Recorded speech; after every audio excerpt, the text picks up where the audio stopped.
You'll let me know when we're live.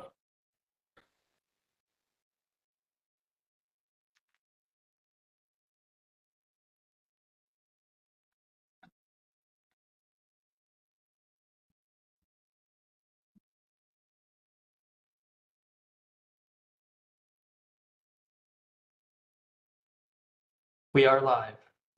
All right. Good evening, everyone. Welcome to the Education Transformation and Accountability Committee meeting. We are apologetic for a little 6-minute delay here as we work through some technical glitches and got everybody in, but we are here. Good to see everyone. The purpose of this committee is to support and facilitate the successful implementation of the State Board and MSDE's strategic plan, the blueprint for Maryland's future, and provide advice and recommendations on matters related to accountability standards and outcomes. We have one agenda item for tonight that is specifically the charter school funding joint resolution. This item is a joint resolution between MSDE and the AIB concerning the implementation of minimum school funding and commensurate funding for public charter schools. At this point, I'm going to turn over to Zach Hands, who's our esteemed executive director for the Maryland State Board of Education, to walk us through some details of this joint resolution. Great. Thank you, Mr. Greer, and good evening, everyone. Just wanted to provide a brief background and overview of the draft resolution that you have received on charter school funding. As you know, the State Board adopted a joint policy with the Accountability and Implementation Board in May that lays out a timeline for local school systems to meet the statutory blueprint requirement under 5-234 of the education article that requires that 75% of per pupil funding follow the student to their school. This includes public charter schools. There has been some confusion brought to the State Board and AIB's attention regarding the interpretation of this requirement as it relates to funding for charter schools. Last June, you may recall the State Board, in an opinion, provided clarity on this subject that outlines that the 75% minimum funding requirement in the blueprint and the requirement under another area of statute, which states that a local board shall disperse to public charter schools an amount of funding that is commensurate with the amount dispersed to other public schools in that particular jurisdiction. The State Board opinion noted that the two laws should exist in harmony and concurrently. So the interpretation of these statutes and that State Board opinion has spurred some concern at the local level that public charter schools are not receiving funding that is commensurate to other public schools in those particular jurisdictions. After discussing the matter with the AIB, both entities have assessed that a fair and transparent means for moving forward is to collect pertinent data and consider providing clarity to ensure that the practices related to this funding reflects adherence to both portions of the law that I've mentioned. So just very briefly, the proposed resolution that is presented to you this evening does the following. It charges the state superintendent to collect and provide a report based on data from local school systems that have public charter schools in order to ascertain the current implementation of funding levels and the subsequent rationale as a result of the coexisting statutes that I mentioned. And to report back to the State Board and AIB in a timely manner. So the timeline is collecting the data by August 15th, which is consistent with when they would report it anyway, and then provide the report analyzing the data to the State Board and the AIB by September the 15th. The other thing that it does, the resolution charges the state superintendent along with the executive director of the AIB to form a work group to establish and consider a regulatory framework and recommendations for funding public charter schools moving forward in light of the two laws. As you may recall, there are no regulations on the books pertaining to this particular piece of charter school funding. The draft resolution charges the work group to make recommendations that would potentially address that. So to summarize, the crux of the resolution is to collect data in a timely fashion and report back and with an analysis that will help illuminate the actual circumstances on the ground surrounding this issue related to charter school funding to the State Board and the AIB. I'm pleased to have Mr. Dunklo from the Attorney General's office on this evening's meeting to assist in answering any of your questions, and I will turn it back to Mr. Greer. Thank you, Mr. Hands. And I'll open it up for any questions from board members, from the committee members.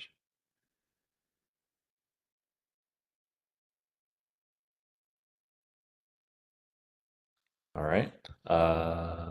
Dr. Getty. Can somebody give me an example of what, you don't have to name a school system, but give me an example of something that this resolution is trying to correct? Like a sidestep to practice. What are we correcting and getting school systems get on track with? I think it's How did the blueprint exacerbate the issue? I don't know that it necessarily exacerbated the issue. I think there's some confusion and misinterpretation, and the goal of the resolution is to collect data to address some of the concerns that have been brought to our attention about potential disparities in commensurate charter school funding. That's what we're trying to get at the heart of by getting this information. So I can't provide a specific example off the top of my head, but Alan, if you have anything you want to add to that. No, I think that's right. I think it's, Blueprint is new. The minimum school funding requirement is new. And so it's more about gathering data to understand exactly how that's overlaying with the longstanding requirement for commensurate funding for public charter schools, seeing how those two things overlay each other in practice. Now that we have, school funding going, following the students. And so there's just a lot more funding streams in play, and trying to make sure that we see through the data what that actually looks like at the school level in each case.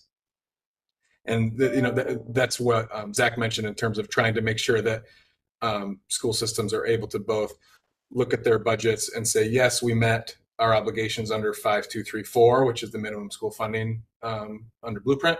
And we also met our obligations under 9-109, the commensurate funding, that those are two checks that they should be able to independently check off. And that those statutes do operate in harmony, as the opinion from last year indicated. Okay, thanks.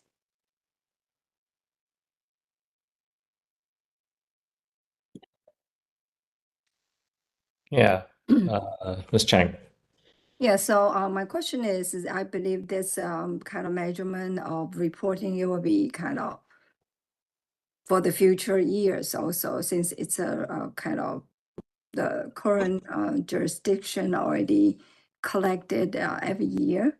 And then the department and the board would kind of monitoring and see how it goes and see if they would in line with our strategic plan and then blueprint. Am I correct? Yes, and it's actually something that we are required to monitor as well. Is there any potential negative impact that we might anticipate? Hard to say at this point. I think we're more in a fact-finding data collection position, and the analysis that we get back from the department and the state superintendent, I think, will dictate what next steps look like. Okay, thank you. I have two questions. One is somewhat in line with Ms. Chang's question, but related to, I know that there are reporting systems that are to be built and leveraged or that has been built for the LEAs to use to do this reporting. Are we fairly certain that they're going to be able to meet the August 15th timeline so that we can get to November with full data understanding for the work group? Yes, and actually the August 15th timeline is consistent with when they have to report the data to Power School Yep. already. So it was chosen intentionally because of that. But this is our first year. I guess maybe my question is a little bit deeper Yeah. than that. This is their first year doing that, correct? Yes. So then, barring like setting the timeline at August 15th, I think in some ways says like they've got to have the data in there anyway. Check. If something goes wrong with that system or school systems need technical assistance in order to get there, that's going to delay this, correct? It could. I don't want to speak for the department too much. I know that that's something that they're already working on in terms of technical assistance with the Great. Power School system. It's always possible. So I don't want to, I don't want to fully guarantee it, but I don't anticipate it being an issue. Yeah, and I'm not generally worried about it, but I think that it's just something that we should be mindful of in terms of it being year one implementation, and I do want the public to understand that part as well.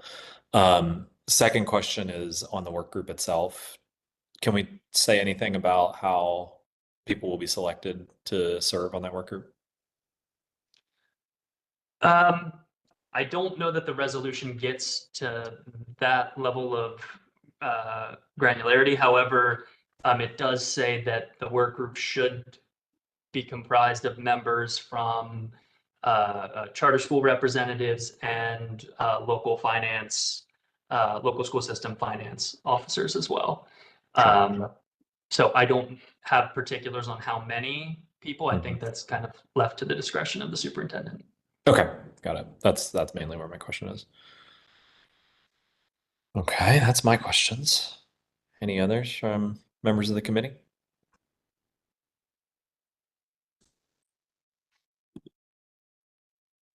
Okay, hearing none. We're gonna take a vote. Would anyone make a motion to accept the recommendations from MSDE concerning the charter school funding joint resolution? So moved. This is Sean. Okay. Thank you, Doctor.